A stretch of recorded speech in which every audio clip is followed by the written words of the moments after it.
Hello everyone, welcome to my YouTube channel. आज हम discuss करते हैं 11वीं क्लास के फिजिक्स का सिलेबस का। ठीक है कि इसमें कौन सी यूनिट कितने नंबर की आएगी, और इसी में हम डिस्कस करेंगे लास्ट ईयर पेपर के शॉर्ट आंसर क्वेश्चन 2022 में जो आए थे। तो पहले हम एक बार सिलेबस डिस्कस कर लेते हैं। देखिए सिलेबस क्या आएगा। देखिए इसमें देखिए सबसे पहले जो फर्स्ट यूनिट है वो आपकी देखिए 5 मार्क्स की आएगी। जो पहली यूनिट है वो 5 मार्क्स की आएगी। फर्स्ट यूनिट कौन सी है? Physical word units and measurement. ठीक है। जो सेकंड यूनिट है वो 10 मार्क्स की आएगी। जो लॉ ऑफ मोशन है थर्ड है वो 7 की आएगी। वर्क एनर्जी पावर 6 की आएगी। और motion of system of particle and rigid body 7 की आएगी। ग्रेविटेशन भी 7 की आएगी। प्रॉपर्टी ऑफ बल्क मैटर 10 की आएगी। थर्मोडाइनमिक्स 6 मार्क्स की आएगी। Behaviour of perfect gas and kinetic theory 4 marks की। ऑसिलेशन एंड वेव 8 मार्क्स की। टोटल आपका जो एग्जाम होगा वो 70 मार्क्स का होगा। 4 सेक्शन में इसको डिवाइड किया जाएगा। जैसे मान लीजिए आपके एक एक नंबर के 15 क्वेश्चन आएंगे, तो पहला सेक्शन होगा वो छोटे क्वेश्चन का होगा, जिनमें से कुछ ऑप्शन भी मिल सकते हैं आपको, और ऑप्शन कुछ ही मिलेंगे आपको। तो एक एक नंबर के 15 क्वेश्चन आएंगे आपके। ठीक है। तो टोटल ये तो पहला पार्ट होगा, पहला क्वेश्चन होगा पूरा, जिसके 15 भाग होंगे, आपको 15 क्वेश्चन करने पड़ेंगे। ठीक है। सेकंड क्वेश्चन क्या है कि दो दो नंबर के 8 आएंगे आपके। ठीक है। तो कितने हो गए? 16। ठीक है। 16 नंबर के ये हो गए। ठीक है। और तीन तीन नंबर के भी 8 आएंगे। कितने हो गए? 24। और पाँच पाँच नंबर के 3 आएंगे। ठीक है। तो कितने हो गए? 15। तो आपके जो टोटल मार्क्स हैं वो 70 का पेपर हो गया। ठीक है। जिनमें से मैंने आपको बताया कि 15, दो दो के 8, तीन तीन के 8 और पाँच पाँच के 3 आएंगे। ठीक है। और यूनिट वाइज आपको मैंने आपको मार्क्स दिखा दिए हैं, आप अच्छी तरह से देख सकते हैं एक बार फिर से। ठीक है। ये आपका कंप्लीट सिलेबस है। टोटल क्वेश्चन आपके 20 आएंगे। ठीक है। और अब हम जो लास्ट ईयर में पेपर आया था वो डिस्कस करते हैं +1 क्लास फिजिक्स का, कि किस प्रकार के क्वेश्चन आए थे, ताकि आपको तैयारी करने में काफ़ी सहायता मिल सके। ठीक है। अभी देखते हैं आगे। तो देखिए हम डिस्कस करते हैं पहला क्वेश्चन कि इनमें से फंडामेंटल यूनिट कौन सी नहीं है। ठीक है। इनमें से फंडामेंटल यूनिट नहीं है।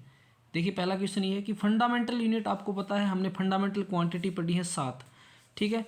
तो उनमें से कौन सी क्वांटिटी की इसमें यूनिट नहीं है? देखिए एम्पियर करंट होता है 7 फंडामेंटल क्वांटिटी में। सेकंड किसकी यूनिट होती है? टाइम की, वो भी होता है। क्वांटिटी ऑफ मैटर मोल, ये भी होता है। इसका मतलब वाट, ये जो है ये फंडामेंटल यूनिट में नहीं आएगी। ठीक है। ये फंडामेंटल यूनिट में नहीं आएगी। एम्पियर आएगी, सेकंड आएगी, मोल आएगी, लेकिन कौन सी नहीं आएगी? वाट नहीं आएगी। वाट किसकी यूनिट होती है? पावर की। जो 7 फंडामेंटल क्वांटिटी थी उनकी हमने पढ़ी थी यूनिट, लेंथ, मास, टाइम, करंट। ठीक है। क्वांटिटी ऑफ मैटर, ल्यूमिनेस इंटेंसिटी, ये हमने डिस्कस किया था 7 फंडामेंटल क्वांटिटी को। तो उनमें से ये इसका आंसर आएगा। ठीक है। अगला क्वेश्चन देखिए। अगला क्वेश्चन एक न्यूमेरिकल है। देखिए क्या दिया हुआ है, एरर पे न्यूमेरिकल दिया हुआ है। 2% in the measurement of side of a cube, the percentage error in the calculation of this volume of the sphere will be. आपको वॉल्यूम की परसेंटेज एरर निकालनी है। जब वॉल्यूम की और क्यूब का जो साइड का एरर दे रखा है वो 2% दे रखा है। अपने को पता वॉल्यूम क्या होती है, वो देखिए सबसे पहले वॉल्यूम क्या होती है क्यूब की, वो देखते हैं। वॉल्यूम होती है, क्या होती है? Side cube. ए की पावर, मान लीजिए ए उसकी वॉल्यूम क्यूब है, सॉरी साइड है, तो ए की पावर 3 हो गया। तो इसको हम सोल्व करेंगे। अब इसको एरर के हिसाब से delta V/V is equal to 3, ये पावर आगे आ जाएगी, डेल्टा A/A, ऐसे ही करेंगे। ठीक है। परसेंटेज है तो मल्टीप्लाई 100, इसको भी 100 से मल्टीप्लाई कर देंगे। तो देखिए ये पूरा परसेंटेज, ए की परसेंटेज यानी कि साइड की परसेंटेज कितनी दे रखी है? 2%। और अपने को ये पूरी निकालनी है, तो 3 × 2 कितना आएगा? 6 आंसर आ जाएगा। बिल्कुल ईजी क्वेश्चन है। ठीक है। इस तरह से आपको ये एरर का क्वेश्चन करना है। एक न्यूमेरिकल था, ये आपको 2 मार्क्स में पूछे जा सकते हैं एरर वाला न्यूमेरिकल। ये पिछली बार 1 मार्क्स में पूछा गया था। अब अगला क्वेश्चन करते हैं। देखिए अगला क्वेश्चन है dimension formula of MLT-1। MLT-1 क्या होगा? देखिए डायमेंशन फार्मूला, जो MLT-1 का डायमेंशन फार्मूला क्या होगा ये आपको बताना है। तो देखिए इसको कैसे करेंगे। देखिए M मतलब मास, और LT-1 किसका होता है? वेलोसिटी का। मास मल्टीप्लाई वेलोसिटी क्या होता है बताओ? देखिए फोर्स तो होता नहीं है, फोर्स का तो MLT-2 होता है। टॉर्क का भी नहीं होगा, पावर का भी नहीं होगा, किसका होगा? मास इंटू वेलोसिटी किस क्या होती है? मोमेंटम। ठीक है। इस तरह से आप इसका डायमेंशन फार्मूला आराम से निकाल सकते हैं। अब अगला क्वेश्चन देखते हैं। अगला क्वेश्चन देखिए, अगला क्वेश्चन क्या है, न्यूमेरिकल प्रॉब्लम है। ए particle complete a semi circle path of radius 2r, ratio of distance travelled and displacement. देखिए आधा चक्कर कंप्लीट किया है पार्टिकल ने, ठीक है, आधा चक्कर कंप्लीट किया है। तो देखिए हाफ सर्कल हो गया, सेमी सर्कल हो गया, ये इसकी रेडियस हो गई, ठीक है। आपको क्या पूछा है, ratio of the distance travel. देखिए डिस्टेंस कितना होगा, हाफ है तो इसकी डिस्टेंस तो क्या होगा, इसकी सर्कमफ्रेंस होगी, कितनी होगी 2πr होती है वैसे, लेकिन हाफ है तो सेमी सर्कल है तो πr होगी। और डिस्टेंस कितना होगा, देखिए यही होगा डिस्टेंस, इसका डायमीटर ही तो होगा, यही तो ना, डिस्प्लेसमेंट क्या होगा, ये शॉर्टेस्ट डिस्टेंस यही तो होगा ना 2r, ठीक है। इसको कर देते हैं 2r से डिवाइड। आपको पूछा है रेशियो डिस्टेंस और डिस्प्लेसमेंट, तो ऊपर डिस्टेंस ले लिया। अब हम क्या करेंगे, r से r को काट देंगे, आंसर अपना क्या आएगा, π/2 आएगा, ठीक है। बिल्कुल इजी क्वेश्चन। अब अगला क्वेश्चन करते हैं। अगला क्वेश्चन देखिए, अगला क्वेश्चन करते हैं। Distance travelled by the particle is directly proportional to the time taken. Acceleration निकालनी। देखिए क्या दिया हुआ है इस क्वेश्चन में, तो इसमें आपको डिस्टेंस दिया हुआ है, ठीक है। तो जो s है, यहाँ लिख देते हैं, s है डायरेक्टली प्रोपोर्शनल टू t, ठीक है, s is directly proportional to t। ये दिया हुआ आपको डिस्टेंस इज डायरेक्टली, जो दिया हुआ वो देखिए लिख लेते हैं। अब हमें निकालनी है एक्सेलेरेशन क्या होगी पार्टिकल की, ठीक है। तो s जैसे ही मैं डायरेक्टली प्रोपोर्शनल हटाऊंगा तो s बराबर क्या आ जाएगा, के टी, ठीक है, s बराबर के टी। और इसका मैं जब वेलोसिटी निकालूंगा तो आपको पता वेलोसिटी क्या होती है, ds/dt इज इक्वल टू, इसका डिफरेंशिएशन करेंगे, t का डिफरेंशिएशन कितना आएगा 1, क्योंकि के टी का 1 ही आएगा। कितना बच गया आपके पास, ds/dt कितना बच गया, k बच गया, यानी कि वेलोसिटी आ गई आपके पास k, वेलोसिटी कितनी आ गई, k आ गई। तो अब जब एक्सेलेरेशन निकालने जाओगे तो dv/dt करेंगे एक्सेलेरेशन इसका डिफरेंट टाइम के साथ, तो dv/dt निकालेंगे तो आप देखिए k कांस्टेंट और कितना एक्सेलेरेशन आएगा, k कांस्टेंट का कितना होता है डिफरेंशिएशन 0, तो इसका आंसर क्या आएगा, सी आंसर आएगा, ठीक है। तो ये क्वेश्चन आपसे कई बार एग्जाम में कई बार पूछे जाते हैं अलग अलग तरीके से, तो ध्यान से देखिए। डिस्टेंस आपको डायरेक्टली प्रोपोर्शनल टू दिया था टाइम के, वहाँ से हमने s बराबर के टी ds/dt निकाला, जो के टी का डिफ्रेंसिएशन किया, के आ गया, और उसके बाद में ds/dt वेलोसिटी आ गई, वेलोसिटी को हमने फिर उसको डिफ्रेंसिएशन किया तो 0 आ जाएगा, तो एक्सेलेरेशन कितनी होगी 0, ठीक है। अब अगला क्वेश्चन करते हैं। अगला क्वेश्चन आसान है बिल्कुल।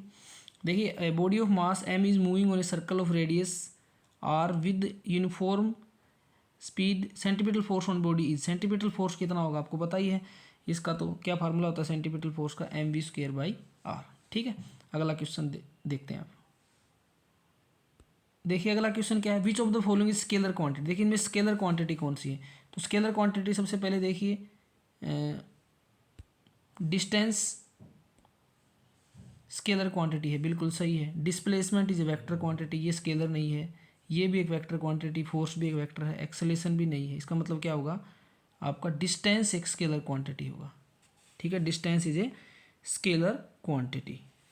स्केलर क्वांटिटी क्या होता है, जिसका सिर्फ मैग्नीट्यूड होता है, और वेक्टर जिसकी डायरेक्शन और मैग्नीट्यूड दोनों होते हैं उसे हम वेक्टर क्वांटिटी बोलते हैं। अगला देखिए, अगला क्वेश्चन भी आसान है, न्यूमेरिकल है।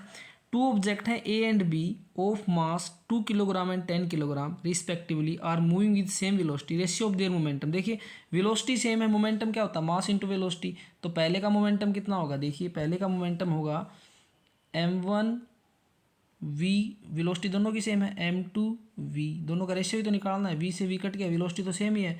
तो जो इसने पूछा रेशियो ऑफ देयर मोमेंटम, तो जो मास का रेशियो होगा वही तो मोमेंटम का रेशियो होगा, मतलब 2:10 मतलब 1:5, तो इसका आंसर बी आएगा, ठीक है। अब अगला क्वेश्चन करते हैं। अगला क्वेश्चन क्या है, देखिए कौन सा फ्रिक्शन मैक्सिमम होता है, विच फ्रिक्शन मैक्सिमम। तो देखिए इनमें कौन सा फ्रिक्शन मैक्सिमम होगा, स्टैटिक फ्रिक्शन, ठीक है। स्टैटिक फ्रिक्शन क्या कहलाता है, मैक्सिमम फ्रिक्शन कहलाता है, ठीक है। अगला क्वेश्चन देखते हैं। देखिए अगला क्वेश्चन, फ्रिक्शन फोर्स कौन सा फोर्स होता है, कंजर्वेटिव फोर्स होता है, नॉन कंजर्वेटिव फोर्स होता है। देखिए फ्रिक्शन फोर्स सूडो फोर्स बोला है या फिर सेंटीमीटर फोर्स, देखिए ये तो दो होते नहीं है, सीधी सी बात है, दो ऑप्शन तो आपके बिल्कुल भी नहीं, ये नहीं होगा, ठीक है, ये भी नहीं होता है। अब बात आती है कंजर्वेटिव फोर्स क्या होता है, मतलब जिस पर कोई भी अगर हम जो अमाउंट ऑफ वर्क डन जो करता है भाई फ्रिक्शन करता है वो इनिशियल और फाइनल पोर्शन पर डिपेंड करे तो हम क्या कहेंगे कि वो कंजर्वेटिव फोर्स। अगर पाथ पे डिपेंड करे तो नॉन, आपको पता है कि ये पाथ पे डिपेंड करता है, तो इसलिए इसका जो राइट आंसर आएगा वो ये आएगा, नॉन कंजर्वेटिव फोर्स होता है फ्रिक्शन फोर्स। ठीक है, अगला क्वेश्चन करते हैं अभी। देखिए अगला क्वेश्चन देखिए, इन परफेक्टली इलास्टिक कोलिजन। देखिए परफेक्टली इलास्टिक कोलिजन में क्या होता है, आपसे पूछा है। तो देखिए पहला जो ऑप्शन है बोथ मोमेंटम और काइनेटिक एनर्जी कंजर्व। देखिए परफेक्टली इलास्टिक कोलिजन में बॉडी एक दूसरे के स्टिक हो जाती है, तो काइनेटिक एनर्जी तो कंजर्व रहेगी नहीं। हाँ मास कंजर्व रहता है कि बॉडी का मास वही रहता है, तो इसका मतलब ये ऑप्शन तो आएगा नहीं, दोनों कंजर्व रहेंगी। मोमेंटम कंजर्व नहीं रहता, काइनेटिक मोमेंटम कंजर्व रहता है और काइनेटिक एनर्जी नॉट कंजर्व, ये भी नहीं हो सकता। मोमेंटम कंजर्व रहता है इसमें, इसका आंसर ये आएगा। ठीक है, ऑप्शन सी मोमेंटम तो कंजर्व रहता है, काइनेटिक एनर्जी कंजर्व नहीं रहती। ठीक है, ये परफेक्टली इन इलास्टिक कोलिजन की बात कर रहा है। ठीक है, अगला क्वेश्चन करते हैं अभी। देखिए अगला क्वेश्चन देखिए, अगर मास m है, रेडियस r है और आपसे पूछा गया कि moment of inertia about diameter, अगर मोमेंट ऑफ इनर्शिया आपसे पूछता है तो इसका आंसर आएगा आपका 2/5 mr²। ठीक है, इस तरह से इसको करना है। अगला क्वेश्चन देखिए, अगला क्वेश्चन देखिए, जो आपको दिया हुआ linear velocity of the body rotating about an axis with angular velocity, क्या जो रिलेशन आपको बताना है। तो देखिए कौन सा ऑप्शन आएगा। देखिए ओमेगा बराबर वी आर, ये ऑप्शन और ये ऑप्शन तो हो ही नहीं सकते, आर बराबर वी ओमेगा। तो वी और ओमेगा है आपके पास, इनके बीच में रिलेशन एंगुलर वेलोसिटी और लीनियर वेलोसिटी बीच में क्या होगा, क्या लगा देंगे आर। क्या फार्मूला था, वी फार्मूला था वी बराबर आर ओमेगा, इसका आंसर आएगा बी। ठीक है, यहाँ पर ये देखिए ये जो दिया हुआ है ना वी बराबर आर अल्फा, यहाँ पर अगर इसको करेक्ट करना है तो अगर लीनियर एक्सेलरेशन रेंगुलर एक्सेलरेशन में देखना हो तो यहाँ पर ए बराबर आर अल्फा आता। तो अगर एक्सेलरेशन का पूछा होता तो ये आंसर आता, तो अभी वेलोसिटी का पूछा है तो आंसर बी आएगा। अगला क्वेश्चन करते हैं। अगला क्वेश्चन देखते हैं, Young's modulus of elasticity for perfectly rigid body. ये देखिए परफेक्टली रिजिड बॉडी के लिए पूछा है, तो सीधी सी बात है रिजिड बॉडी है तो ये डिफॉर्म नहीं होगी, डिफॉर्म नहीं होगी तो स्ट्रेन जीरो होगा, स्ट्रेन जीरो होगा तो आपको पता है इसकी वैल्यू, मतलब नीचे स्ट्रेन जीरो और यंग्स मॉडुलस नॉर्मल स्ट्रेस बटे में लॉन्गिट्यूडनल स्ट्रेन होता है, तो नीचे जीरो आ गया, इसका मतलब क्या वैल्यू आएगी, इनफाइनाइट वैल्यू आएगी इसकी, इसका आंसर आएगा इनफाइनाइट। ठीक है, अगला क्वेश्चन करते हैं। ये आपसे परफेक्टली रिजिड बॉडीज का पूछा गया था। ठीक है, अगला क्वेश्चन करते हैं। अगला क्वेश्चन है, if process take place in system at constant volume the process is called.